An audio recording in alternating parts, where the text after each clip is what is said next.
Bueno, siendo las 7 en punto, iniciamos con la charla de hoy, que la he denominado cirugía de retina asociada a cirugía de glaucoma. En general, los trastornos vitreoretinianos pueden desencadenar glaucomas secundarios por diferentes mecanismos o estar asociados a procedimientos quirúrgicos retinales. Estos pueden requerir un manejo conjunto e incluso procedimientos quirúrgicos conjuntos. Para la charla de hoy les propongo abordarla inicialmente dando un breve repaso por algunos trastornos vitreoretinanos asociados a glaucoma, seguido por el manejo de la PIO post procedimientos quirúrgicos. En cada uno de ellos comentar una mirada hacia el uso conjunto de MIX y cirugía retinal.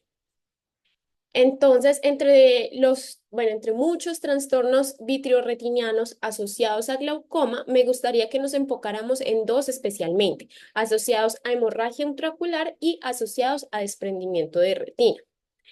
La hemorragia intraocular sin neovascularización puede causar glaucoma a través de dos mecanismos que se van a subclasificar en glaucomas hemolíticos y glaucoma de células fantasmas. Cada uno de ellos puede causar elevación persistente de la PIO por depósitos de producto de degradación de glóbulos rojos en la red trabecular. Específicamente, los glaucomas hemolíticos ocurren después de una hemorragia intraocular, donde estos glóbulos rojos se van a descomponer por hemólisis dentro del ojo y pues van a ser hemolizados por macrófagos que van a estar cargados de hemoglobina y van a obstruir la red trabecular.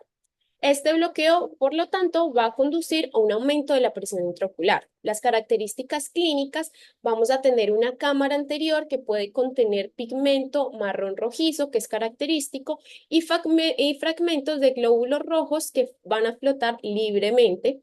Y la gonioscopía, podemos revelar estos depósitos o este pigmento en la red trabecular.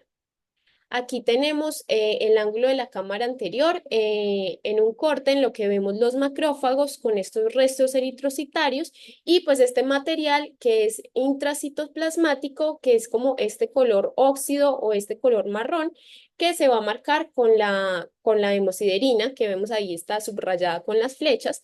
Y también se observa hemosiderina dentro del propio endotelio de la red trabecular, que está ahí en la parte superior, en la punta de la flecha.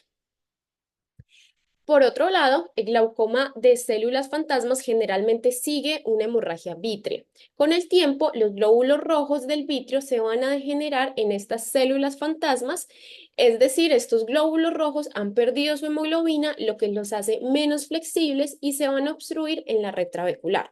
Las características de esta entidad van a ser que estas células fantasmas van a ser de color caqui y van a circular lentamente en la cámara anterior.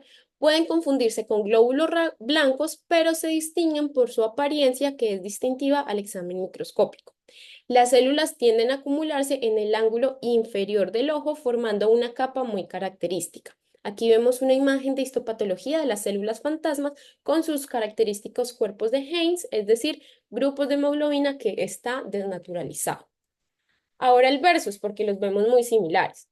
Entonces, las diferencias radican principalmente en el origen de las células. Recordemos que en el glaucoma hemolítico tenemos glóbulos rojos hemolizados en general hemolizados y macrófagos que están llenos de hemoglobina, versus las células fantasmas, que estos son obstrucción de la degradación de glóbulos rojos sin hemoglobina. La ubicación y el origen, las glaucomas hemolíticos se dan más en hemorragia intraocular, mientras que los glaucomas de células fantasmas se asocian más a una hemorragia vítrea. Y la aparición de células obstructivas, en cuanto al pigmento, la apariencia uno va a ser de color marrón rojizo y células fantasmas va a ser color caqui. Como entendimos ya un poquito, la fisiopatología y el manejo va a ser muy similar. En general, este glaucoma secundario se va a resolver una vez va a desaparecer la hemorragia. La terapia médica sugerida por la academia incluye los betabloqueadores como supresores de la producción del humor acuoso, como el enfoque de primera línea. Se pueden utilizar en monoterapia o combinado con análogos de prostaglandina e inhibidores de la anhidrasa carbónica. Se puede agregar un inhibidor de la anhidrasa carbónica oral e incluso se puede utilizar manitol cuando tenemos PIOs extremadamente altas. Es posible que se requiera un manejo quirúrgico para eliminar estas células y disminuir la tensión sobre la red trabecular. Esto se puede lograr mediante paracentesis o irrigación de la cámara anterior, vitrectomía pars plana y o trabeculectomía más válvula. Y en caso de que tengamos una hemorragia vítrea muy extensa, el lavado de esta cámara anterior reduce este riesgo de las presiones intraoculares por esta acumulación, pero si no quitamos esta hemorragia, vuelven estas células y vuelven a obstruir, pero podemos volver a hacer un lavado de cámara anterior. Si este procedimiento no, pues es refractario o incluso no tenemos, pues podemos recurrir a la vitrectomía posterior. También podemos utilizar mix. La academia nos dice que podemos utilizar mix. Ahorita hablaremos un poco más de eso. En cuanto al manejo quirúrgico, no encontré alguna diferencia en cuanto a la técnica del proceso. Este es un video del doctor Rem Paulino de Makati Medical Center en Filipinas, en la cual presenta la colocación de una válvula de AMED en un paciente con glaucoma con células fantasmas. Esto fue posterior a una hemorragia vítrea por una retinopatía diabética. Este paciente ya le habían efectuado una vitrectomía posterior con aplicación de silicón y pues esto es toda la historia que nos publica el doctor. No tenemos la historia completa del paciente, pero sí podemos ver esta técnica que básicamente es la técnica que se utiliza en cualquier otro paciente que necesite válvula y pues básicamente el procedimiento es satisfactorio. Voy a pasarla. Este es un caso de un hombre de 49 años que acude por disminución de la agudeza visual y dolor en el ojo derecho con antecedente de diabetes mellitus tipo 2 en tratamiento y traumatismo ocular por impacto en valor de fútbol en ese mismo ojo hace aproximadamente 2 meses. Al examen oftalmológico vemos en el ojo derecho una cámara anterior más o menos de como con estos segmentos, como con este tindal positivo, como lo vemos aquí en la imagen. La agudeza visual estaba a cuenta de dedos en ese ojo. La gonioscopía fue normal. El examen de fondo de ojo tenemos el vitrio turbio por una hemorragia vítrea. En el OCT, aquí vemos claramente como esta celularidad puntiforme de moderada densidad.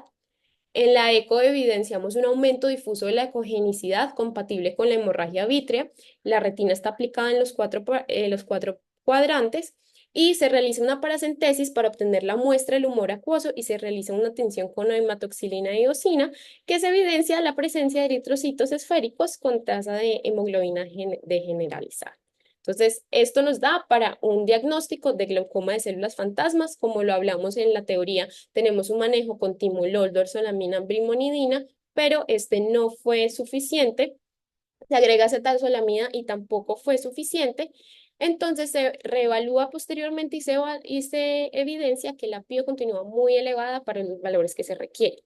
Entonces se programa para una cirugía en conjunto, que es una BPP, un lavado y un implante de Babel no valvular. El posoperatorio de esta cirugía combinada fue satisfactoria con una presión de 15 miligramos y una agudeza visual de 70. Recordamos que estamos en cuenta de eso. Entonces, este es un caso específico en el que sí se puede utilizar esta cirugía combinada y tiene muy buenos resultados. En cuanto a la academia nos dice que sí se puede considerar la instalación de mix para pacientes refractarios, buscando, claro, que esta minimización en el daño de la conjuntiva y dándonos un perfil de seguridad más amplio, claro, que la cirugía filtrante o una trave o una válvula, como en el caso anterior.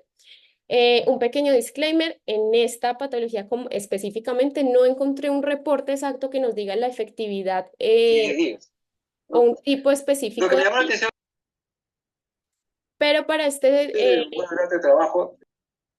este, para este tipo de patología específica.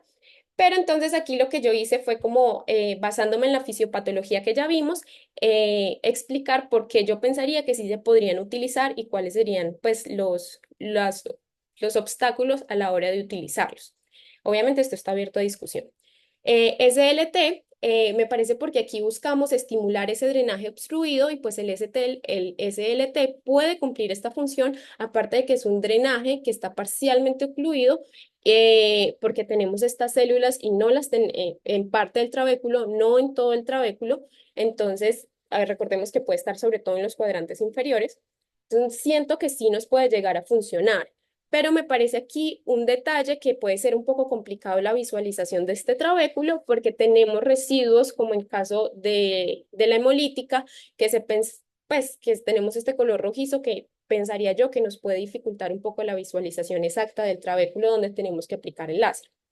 También podríamos considerar el bypass o la malla trabecular mediante la colocación de un iStent o de un iDrux, que podría aumentar también este drenaje, pero pensaría que la posibilidad de oclusión de estos mismos podría ser también muy alta por los residuos de estas mismas células. Y finalmente el uso de GAT me parece interesante porque este procedimiento pues es un procedimiento AVE interno que nos ayuda a reducir la PIO, también abrir todo este trabeculado a lo largo de todas las células fantasmas, o sea, pasaríamos como por encima de ellas y podrían drenar. Pero pues aquí recordemos que una de las complicaciones puede ser hemorragia. Y aquí tenemos ya hemorragia, entonces yo creo que no, lo último que queremos es más hemorragia. Aquí pues me pareció chévere utilizar estos procedimientos combinados, es decir, que pueden estar presentes en la cirugía, en una vitrectomía posterior o por ejemplo en un lavado en el que nos ayude a drenar y no ser como un tratamiento único. Bueno, este por el lado de hemorragia intraocular. Continuamos con glaucoma asociado a desprendimiento de retina. Aquí específicamente quisiera hablar del síndrome de Schwartz-Matsuo, pues que en general todas las fisiopatologías de la elevación de PIO por DR puede explicarse por predisposición del paciente, la presencia de células fantasmas, síndromes congénitos asociados. Hay una variedad muy grande. Específicamente este síndrome, normalmente cuando tenemos un desprendimiento de retina tenemos una PIO baja. ¿Por qué? Porque tenemos un aumento del flujo de salida por el bombeo activo del líquido a través del epitelio pigmentario, que va a estar expuesto en este momento. Pero en el síndrome de Schwartz-Matsuo tenemos todo lo contrario, tenemos una elevación de la PIO. ¿Por qué? Se han propuesto varias teorías. La primera fue por Schwartz, en la que hablaba que tenemos una iridociclitis que podría causar la reducción de la salida y lo que podría contribuir a una presión intraocular elevada por la presencia pues anormal o de la presión de esta iridociclitis. Posteriormente, Davirdorf sugirió que posiblemente el mecanismo estaba dado por gránulos de pigmento que iban a estar liberados del epitelio pigmentario de la retina, que iban a migrar anteriormente por el humor acuoso y obstruir la malla trabecular. Pero la literatura japonesa dice que estos hallazgos no coinciden con lo que ellos encontraron, que era que había el mismo nivel de pigmento en el otro ojo cuando se evaluaban estos pacientes, que las córneas no tenían depósitos de pigmento y que la cámara anterior no mostró pigmento flotante. Entonces esta teoría básicamente quedó debatida. Pero entonces llegó Matsuo, que lo que él hizo pues con sus colegas fue aislar segmentos externos de fotorreceptores y de células inflamatorias que las aspiraron en el humor acuoso. Entonces parece que esto era lo que conducía o lo que contribuía a la obstrucción del flujo de salida y pues esta es la fisiopatología que se utiliza en este momento. El cuadro clínico de esta entidad puede pues presentarse con visión borrosa, dolor, náuseas, moscas flotantes, fotopsias. Tenemos un traumatismo ocular de trauma cerrado, un antecedente. Podemos tener una cirugía. Incluso encontré que también fue por antecedentes de dermatitis atópica. Obviamente vamos a tener un aumento de la PIO, una celularidad, pero sin más datos de uveitis, o sea, solamente la celularidad. La gonioscopía usualmente está bien. Y los DRs muy característicos de esta entidad pueden estar localizados en la hora serrata, en el epitelio no pigmentario de la pars plana y en la pars plicata. En la microscopía electrónica, pues aquí vamos a ver una imagen de microscopía electrónica en que vemos estas células epiteloides pigmentadas que contienen estructuras laminares de membranas que van a estar apiladas, es decir, esto nos está hablando de segmentos externos de fotorreceptores. Entonces, esto fue parte de la fisiopatología que les expliqué. En el OCT obviamente tenemos un DR, entonces vamos a tener líquido subretiniano, diagnósticos diferenciales iritis, glaucoma de ángulo abierto y síndrome de Posner. El síndrome de Posner se caracteriza más por ataques recurrentes unilaterales agudos que muestran muy pocas células y es como brotes. Entonces, aquí se podría hacer como el diagnóstico porque en general es muy parecido. El manejo va a ser la reparación del DR. el lavado de cámara anterior. Si tenemos la presión alta, podremos tener inhibidores orales como la anidrasa carbónica y la pilocarpina puede ayudar a abrir los poros de la malla trabecular, pero es importante tener en cuenta que puede estar asociada a miosis, que tiene un mayor riesgo de desprendimiento de retina y pues aquí es lo que tenemos el principal manejo. De manera similar, el tratamiento de estas células, bueno, en tratamiento de células pigmentarias también podemos tener SLT. Lo que encontré en la literatura es que el SLT debería reducir la presión intraocular, pero en este caso especialmente no es muy, pues no tiene una predicción muy fiable. Además, se puede colocar en los pacientes que tienen un mayor riesgo de picos de presión intraocular, porque pues tenemos esta función trabecular comprometida. Se prefiere de pronto una derivación tubular, una trabeculectomía, dada que podemos tener pues hay que tener cuidado que podemos tener una posible cicatrización conjuntival después de las cirugías de retina y pues tenemos también un riesgo mayor a maculopatía por hipotonía. Entonces hay que ser cuidadosos por este lado. Eh, Como consideración adicional, encontré la implantación de derivación tubular que puede hacerse durante el o no el procedimiento de retina, que también nos puede ayudar a manejar estas presiones. Y pues en general, del síndrome de Schwartz, usualmente el pronóstico visual es bueno, pero sí es importante saber que tenemos todas estas alternativas en caso de que sea refractario a la corrección del DR, y al control médico por parte de la piel. Ahora, la glaucoma asociada a cirugía retinal. Entonces, el aumento de la PIO en la BPP puede ocurrir en cualquier momento de la operación, puede ser leve, transitorio, severo, permanente, y pues en ocasiones incluso puede llegar a causarnos un glaucoma refractario. Entonces, tenemos estudios como este de Late y colaboradores que nos habla que el 19,2% de los pacientes operados desarrollan una elevación sostenida de PIO después de una BPP en comparación del 4,5% que no fueron operados. Y en este otro corte, Tomado y colaboradores hicieron un corte retrospectivo que comparó 344 ojos operados y 277 que no se operaron. Ellos que concluyeron que la probabilidad acumulada a 10 años de desarrollar glaucoma fue significativamente mayor en los ojos operados con un 8,9 en comparación que con el grupo no operado de 1. Entonces sí, es importante tener en cuenta el glaucoma y tener en cuenta la presión intraocular durante la vitrectomía posterior vía pars plana. En este mismo artículo, en el primero, también nos habla un poquito de por qué se hace este desarrollo, la fisiopatología de esta elevación. Puede darse por elevación de la presión intraocular al eliminar el vitrio, pues porque alteramos la dinámica de los fluidos dentro del ojo, lo que nos va a resultar pues en esta elevación sostenida. Este aumento se observa en un porcentaje bastante alto en estos pacientes. También tenemos factores de riesgo asociados, entonces la pseudofaquia o una historia familiar de glaucoma pueden predisponer que este paciente vaya a terminar con una hipertensión intraocular sostenida o incluso las alteraciones del manejo del humor acuoso con el flujo y el drenaje normal del humor acuoso, pues básicamente han cambiado mucho en la pseudofaquia y en la vitrectomía. Entonces también puede ser que esta falla o en este deficiencia de la malla trabecular puede deberse exactamente a la retirada del vitrio.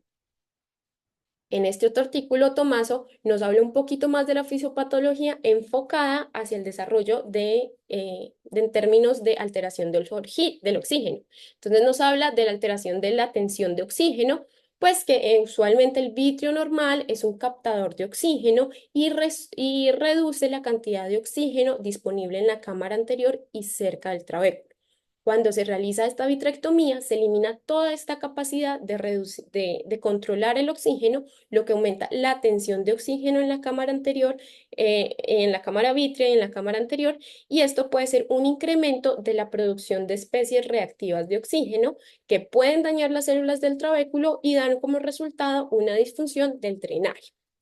También nos habla del impacto de la lesectomía, pues que en algunos casos esta extracción del cristalino también puede contribuir al glaucoma y el daño oxidativo o el daño al trabéculo por los mismos niveles altos de oxígeno al retirar el vitrio. Hay otros autores que nos hablan un poquito más de que la mayoría de BPP se van a dar secundarios a la expansión de gas, a la inflamación, al aceite de silicón, que son pacientes que ya eran respondedores a esteroides o incluso que pueden estar relacionados con aceite de silicón, edema del cuerpo ciliar y la posición y no tanto con la retirada del vitrio como nos hablaba Tomaso en el artículo anterior. ¿Cómo podemos prevenir este glaucoma haciendo una BPP? Primero es el monitoreo constante de la PIO.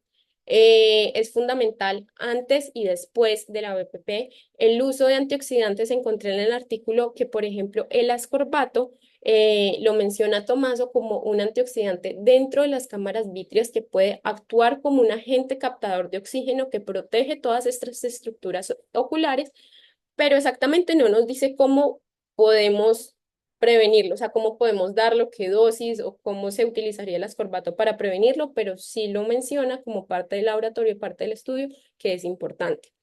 Y la protección de la malla trabecular es crucial pues para prevenir este aumento de la PIO durante el procedimiento. Entonces, estos son como los tres pilares importantes de la prevención.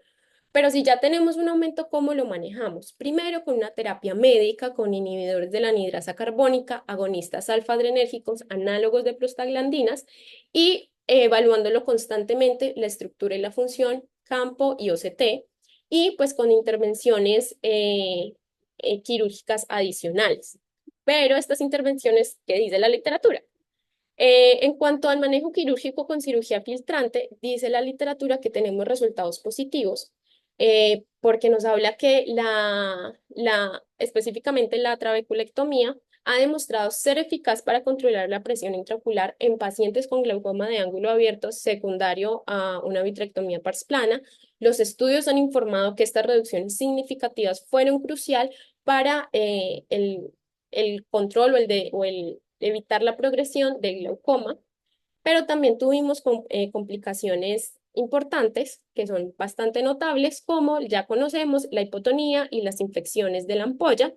Y pues la eficacia a largo plazo es que si tuvieron, pues en poblaciones específicas, está bien, puede variar, en algunos el riesgo-beneficio no fue tan bueno y pues tenemos que tener en cuenta la cicatrización o la falla de la ampolla, depende específicamente de cada paciente. Pero los MICs también han mostrado efectividad. Entonces aquí tenemos este artículo en el cual se utilizaron un GAT para manejar pacientes con ángulo abierto secundario a una vitrectomía. Este fue un estudio retrospectivo de serie de casos en los cuales analizaron a pacientes consecutivos que fueron tratados con GAT en el Bascom Palmer desde el 1 de enero del 2015 hasta el 30 de junio del 2019. En total se incluyeron 8 pacientes con glaucoma y fueron desarrollados después de la cirugía. Más o menos el rango de edad era entre 8 y 17 y los estadios pues usualmente fueron glaucomas iniciales, pero que tenían píos muy superiores a 30 miligramos. Entonces, los resultados más importantes fueron la reducción de la PIO, en la que todos los pacientes experimentaron una reducción significativa de la PIO después del procedimiento GAT, con un promedio más o menos de 32.7 más menos 5, y se disminuyó a más o menos 37.6 más menos 1.8 milímetros de mercurio durante la segunda revisión. Esta reducción pues fue realmente significativa con un P menos de 0.01. También se redujo el uso de medicamentos antiglaucoma y la ausencia de complicaciones a largo plazo. Aquí es importante, pues no se observaron a largo plazo complicaciones graves y pues las complicaciones menores fueron como en la elevación transitoria de la PIO, esta hemorragia dentro del ojo transitorio que es muy común en el GAT, pero resolvieron durante el primer mes posoperatorio. Algunos tuvieron resultados inesperados, como una persistencia de la elevación de la PIO después de la remoción del aceite de silicón. O sea, ya le habían hecho el GAT, le removieron el silicón y tuvieron nuevamente elevación. Y después que fueron como unas complicaciones menores, que se trataba como la persistencia del empiema, la elevación transitoria, pero como les comentaba, en el primer mes resolvieron. Entonces, esto nos habla que sí, los mix nos pueden ayudar en estas elevaciones de la PIO. El cerclaje escleral. La elevación de la PIO después de un cerclaje escleral es un resultado de una combinación de la presión venosa, la inflamación y alteración de la circulación coroidea con cambios biomecánicos de la esclera. ¿Por qué con presión venosa? Porque puede comprimir las venas vorticosas, lo que nos va a aumentar la presión venosa epiescleral y esto a su vez reduce el drenaje del humor acuoso a través pues, de todas estas vías convencionales y no convencionales, lo que nos lleva a un aumento de la PIO. ¿Por qué inflamación y obstrucción del trabéculo? Aquí se puede obstruir porque se va a dificultar el drenaje del humor acuoso. Se observa que tenemos, o sea, que hay muchos pacientes que la presencia de este cerclaje no ayuda a este drenaje adecuado y también podemos tener alteración de la circulación coroidea, que se va a reducir entonces el flujo sanguíneo ocular y va a contribuir un desequilibrio entre la producción y el drenaje y pues este desequilibrio puede inducir un aumento de la PIO. También podemos llegar a tener cambios miomecánicos de la esclera, porque obviamente tenemos una banda ahí. ¿Cómo pueden ser? Estos cambios pueden llevar a un aumento del volumen intraocular, a cambios pues, diferentes en el volumen intraocular y nos pueden provocar picos, pues porque tenemos esta presión física en la esclera. ¿Cómo podemos manejar? Básicamente monitoreo, igual que con la BPP. Este va a ser esencial, especialmente en pacientes que tengan factores de riesgo o que tengan más de 40 años, con medicamentos, principalmente inhibidores de la anhidrasa carbónica. También se puede utilizar beta bloqueadores y muchos de hecho de estos van a controlarse con esta terapia médica, pero también podemos tener intervenciones quirúrgicas cuando estos pacientes no responden. Estos implantes, lo que encontré fue, por ejemplo, en Sten-Helsen, en este estudio específicamente, fue un paciente de 73 años que tenía un antecedente de traumatismo ocular, catarata que traumática fue removida, le hicieron el implante, tenía un desprendimiento retinal, manejaron el desprendimiento retinal, pusieron el cerclaje y tuvieron una PIO muy elevada que no mediaba con medicamentos. Entonces, ¿qué hicieron? Se optó por una implantación del Sten-Helsen utilizando mitomicina C al 0,02%. El procedimiento fue exitoso, no hubo complicaciones y se logró controlar la PIO a un 28 en el ojito que estaba afectado, que estaba más de 40. Entonces, puede ser, hay literatura, nos dice que sí funciona. Aquí hablábamos un poquito con el doctor Rivera acerca de la colocación, porque de pronto tenemos un poquito de riesgo, igual que una trave, pues al momento de que tenemos cicatrización, cirugía de retina, esta utilización de la esclera cicatrizada puede llegar a taparlo. Entonces, no sé si específicamente este dispositivo sea el ideal, pero este fue el que encontré en la literatura que había funcionado. La panfoto, por otro lado, también nos puede aumentar la PIO transitoriamente. Nos habla que entre un 32 y un 94 pacientes por ciento de los pacientes que son expuestos a una panfoto pueden tener un aumento de la PIO durante el procedimiento de manera inmediata o posterior.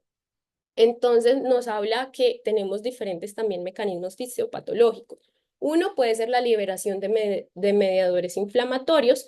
Estos mediadores, como las prostaglandinas, pueden aumentar esta permeabilidad vascular y nos va a causar un aumento de la producción de lo que es el humor acuoso y disminución del drenaje. Obviamente esto nos va a subir la presión intraocular. El edema y los cambios en la configuración del todo el ángulo iridocorneal, porque tenemos inflamación, porque tenemos edema que se produce dentro de la retina y la coroides, entonces nos puede cambiar un poquito la anatomía del ángulo iridocorneal. ¿Esto qué hace? Pues hace como un estrechamiento y pues obviamente vamos a tener una disminución en el drenaje del humor acuoso. En cuanto a la reducción de la capacidad del flujo de salida, puede estar también relacionada con la viscosidad del humor acuoso y pues por todas las cascadas inflamatorias que tenemos después de hacer una panfoto, porque pues es extensa. También podemos llegar a tener engrosamiento del cuerpo ciliar, porque pues igual se engrosa y mm, disminuye la posibilidad de la salida o produciendo una efusión ciliar que aumenta pues la presión. Y finalmente una neovascularización o un cierre angular. Sin embargo, pues en general puede exacerbarse por la inflamación o puede causar un cierre angular primario, pero pues no es la causa principal. Usualmente son mediadores inflamatorios. ¿Cómo se puede manejar? Usualmente se maneja con medicación antiglaucomatosa, beta bloqueadores, inhibidores de la anidrasa, agentes hiperosmóticos como el manitol y el control es muy satisfactorio. El control de la inflamación, los esteroides y los AINES tópicos, como vemos, es la fisiopatología de esta entidad, entonces nos va a ayudar al manejo de la pío elevada. Interrupción del procedimiento por si tenemos que tener otros, pues unas segundas intervenciones de fanfoto o el láser inicial no fue suficiente y tuvimos una PIO, ya sabemos que vamos a tener de pronto un riesgo muy alto de tenerlo. Control a corto plazo, el control de la PIO, observación, monitoreo y la cirugía, en la que encontré que eran realmente casos muy raros, que se puede considerar una trave o incluso pues algunos de estos dispositivos de drenaje, pero no, pues, o sea, en general la historia natural de la enfermedad nos habla de que es una curva incluso mucho más corta de todas las complicaciones de las que les hablé. Entonces no encontré algo exactamente con mix. Hablando del aceite de silicón, aquí tenemos que sí tenemos el 11% de los pacientes que se someten a vitrectomía con inyección de aceite de silicón experimentan un aumento crónico de la PIO, mientras que el 89% no presentan un aumento significativo. O sea, pueden presentarlo, pero no es significativo. Mientras que otro estudio nos habla que esta incidencia de una PIO elevada constante puede incluso llegar al 23,5%. Entonces tenemos unas incidencias un poquito cambiantes, pero igual son significativas en ambos casos o en ambos artículos que revisé. La fisiopatología puede ser por un bloqueo mecánico del humor acuoso, eh, porque o sea, nos va a ocluir literalmente el drenaje adecuado del humor acuoso. También podemos tener una expansión del gas intraocular que, pues, en algunos casos puede quedar un gas intraocular residual que se va a mover por la presencia del silicón. La inflamación y la obstrucción crónica también nos puede hablar de migración de estos células inflamatorias o de esta fibrina que va a dificultar también la migración del humor acuoso y la migración subaracnoidea del aceite de silicona, que es raro, pero puede causar una elevación de PIO sostenida. También pues recordemos que tenemos unos efectos de la viscosidad del aceite de silicona, o sea, realmente la viscosidad y la emulsificación propia de este aceite puede obstruir las vías de drenaje solamente por el hecho de tener una viscosidad muy diferente a la natural del ojito. La terapia obviamente va a definirse dependiendo de la presentación y del mecanismo en el cual está elevándose la PIO, porque recordemos que usualmente se ha hecho BPP, se ha hecho cerclaje, entonces tenemos que evaluar realmente si es el silicón. Si en caso de que sí fuera el silicón el que esté causando el aumento de la PIO, podemos tener una terapia tópica que entre el 30 al 78% de los pacientes salen con esta terapia. También podemos hacer una iridectomía inferior. Este es más un procedimiento profiláctico y correctivo que lo que nos va a ayudar es a tratar este bloqueo pupilar que es inducido por el aceite de silicona. Más o menos se utiliza en una posición de las 6 que permite como el paso libre del humor y evitar este bloqueo pupilar. Encontré también una transficción con aguja de calibre 30. Este es un método alternativo, no encontré mayor historia, pero sí lo comentan, que se puede utilizar sobre todo cuando no solo tenemos una PIO, sino que un aumento de la PIO, sino que tenemos ya un bloqueo pupilar que no responde a la iridotomía con el JAK. Entonces lo que vamos a hacer es utilizar una aguja de 30 gauge y perforar el limbo esclerocorneal y cortar este tejido fibroso. Entonces puede ser también una opción. Obviamente la extracción de aceite de silicona en casos donde ninguna de estas intervenciones fueron efectivas. Recordemos que esta remoción puede ser completa o parcial y existe, pues, se puso por un riesgo de DR, entonces puede haber un riesgo muy alto de redesprendimiento cuando no se cumple el tiempo adecuado que se le da a la retina para pegar. Y también, pues, la cirugía de drenaje glaucomatoso, que encontré en la literatura sobre los MIGS y el aceite de silicón. En este artículo que me parece interesante, en el que habla exactamente de todos los manejos quirúrgicos del aceite de silicón, hablan expresamente de tres tipos: el Express Mini Shunt, que pues en el estudio que ellos comentan, comparó la trabeculectomía y se encontró que tenía una tasa de éxito sin necesidad de terapia glaucomatosa a 2 años fue de 73%, en comparación del 40% de los que se utilizaron trabeculectomía. Entonces, pues este, que es un dispositivo que tuvo mejores resultados con muchas menos tasas de complicaciones, puede ser importante. El SLT vuelve a aparecer por estos lados. En un estudio mostró que reduce la presión intraocular aproximadamente 20% en un seguimiento a 1 año y no se disminuyó significativamente la cantidad de medicamentos. Recordemos que usualmente estos pacientes están con terapia full. Usualmente refiere que van a necesitar, incluso después de la SLT, con una monoterapia o un adyuvante. El GAT el GAT también aquí demostró reducir significativamente la presión intraocular con una tasa de éxito del 93.3% en algunos estudios revisados, aunque los pacientes usualmente también requerían medicación adicional a glaucoma, como en el SLT, y pues recordemos que tiene un perfil de seguridad muy alto y la única complicación transitoria es ese pequeño ifema. Bueno, estos dos artículos no son artículos como tal, son como opiniones que se dieron en algunas entrevistas que me parecieron como interesantes, incluso de aquí va a ser gran parte de donde empecé a buscar.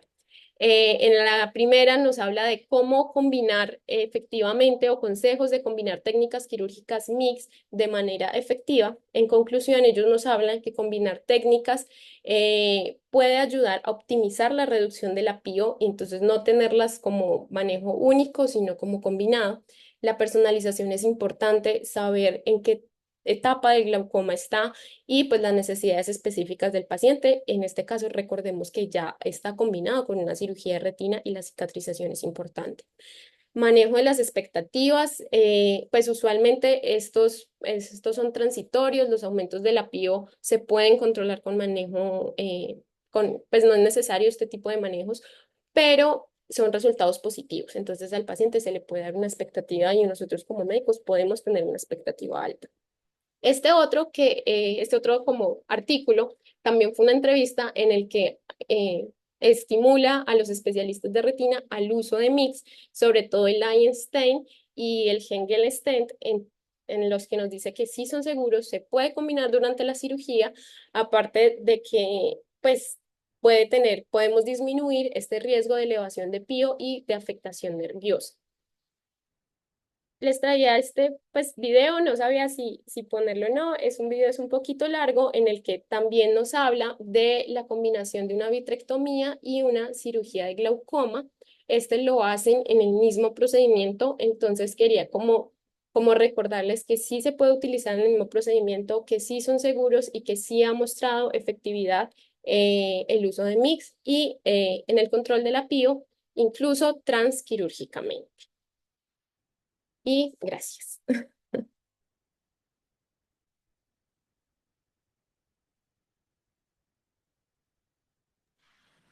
Bueno, Oriana, me parece que abordaste el tema como se te solicitó. Hay algunas dudas que le crean a uno la utilización de dispositivos de calibre pequeño para el silicón, para el paso del silicón por allí. No estaría tan seguro de ello. Por ejemplo, el Express se abandonó como una alternativa quirúrgica por su eficacia, y estábamos hablando de pacientes solamente con el acoso, pues paso del acoso. Entonces eh, menos, menos le luce a uno que vayan a funcionar en estos pacientes con aceite de silicón, por ejemplo, eh, mm, como causa del aumento de la presión intraocular y del glaucoma secundario de estas cirugías. Eh, por lo demás, me parece que las explicaciones que has dado y son, fíjate que son variadas en las causas del glaucoma hemolítico, del glaucoma de células fantasmas, hasta llegar a,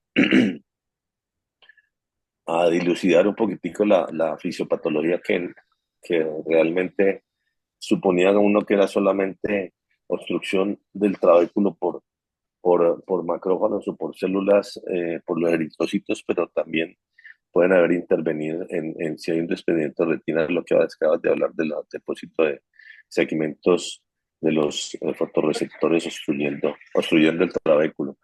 Este, Te felicito, me parece que has hecho una revisión muy buena, muy buena. Créeme lo que este es un tema difícil hasta para nosotros los glaucomatólogos, porque no son pacientes de fácil manejo cuando el paciente con un problema retinal tiene un glaucoma asociado. Muy bien, eso es lo que quería decir. No sé, Carlos, ¿qué quieres opinar? Creo que el doctor, yo revisé la charla también con el doctor Rivera, pero él tenía cirugía a las 7:30, entonces creo que se tenía que desconectar. ¿Y Jonathan Eh, está? no está. Ahí Ah, hablando con el doctor Jonathan sobre justamente pues todo lo que había leído, él me comentaba, pues como que el manejo con subciclo, pues como para estas patologías. Él me comentaba que en Bucaramanga lo estaban utilizando y les funcionaba, pero yo no encontré realmente bibliografía de la utilización de subciclo en cirugía, pues en elevación de la PIO por cirugía retinal. No sé si usted ha escuchado algo de eso, porque no encontré. realmente sí es una alternativa, y si quieres lo menciona Jonathan y lo reproduces tú, porque sí es una alternativa buena. El no ciclodiodo continuo, ¿cómo se llama? Eh, Termociclo, Ajá. como se le llama, termociclo, que es el continuo, sino subciclo. Siempre que haya agudeza visual hay que mirar con reserva el termociclo, Ujú, sino subciclo, y es una alternativa, fíjate, porque en estos pacientes la cicatrización conjuntival elimina la posibilidad de una trabeculectomía, elimina la posibilidad de un MIS con ampolla, porque es la misma cosa. ujú. Entonces le quedan a uno la cirugía del ángulo, y fíjate cómo el GAT también tiene espacio allí. Realmente el GAT es una alternativa quirúrgica muy buena, y también la subciclo, de verdad que sí. Y tengo algunos pacientes eh, con esas circunstancias, no precisamente eh, glaucomas, no exclusivamente pacientes con problemas retinales y vítreos eh, y glaucoma refractarios, sino glaucomas refractarios a cirugía, por ejemplo, eh, de glaucoma infantil o congénito, a veces no responden bien a la goniotomía, y finalmente han llegado y los hemos terminado tratando con subciclo y les ha ido extraordinariamente bien, extraordinariamente bien. Es es una herramienta que tenemos ahora y que debemos pensarla siempre que podamos, porque nos conserva la agudeza visual, nos respeta la agudeza visual, y es muy efectivo en la reducción de la presión intraocular. Ujú. Sí, esos eran como los comentarios que habíamos tenido con el doctor Jonathan. Sí. Y la ¿Hay alguna pregunta?